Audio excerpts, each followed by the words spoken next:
This is a very important topic and maybe a tricky topic.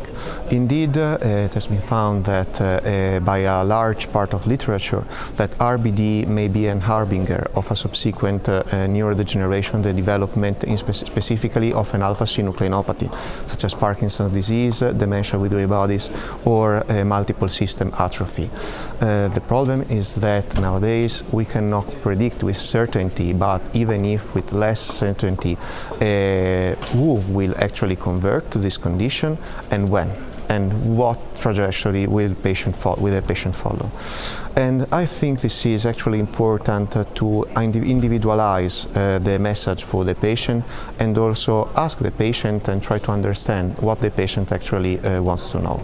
It is important first to disclose at least what Ransley behavior disorder means to the patient. It is important to empower the patient and not to hide anything from the patient.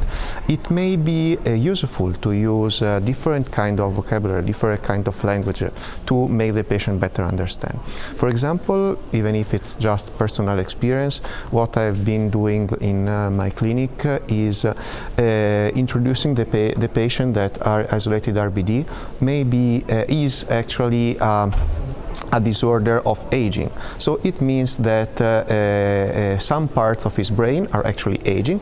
That aging maybe is actually a normal phenomenon happening to everyone, and sometimes aging could go a little bit faster. So this is a sign of an aging brain. This doesn't mean that the patient will certainly develop Parkinson or other diseases. We do not have the crystal sphere that allows us to forecast the future, but it is important to empower the patient giving this type of information. It should not be negative information.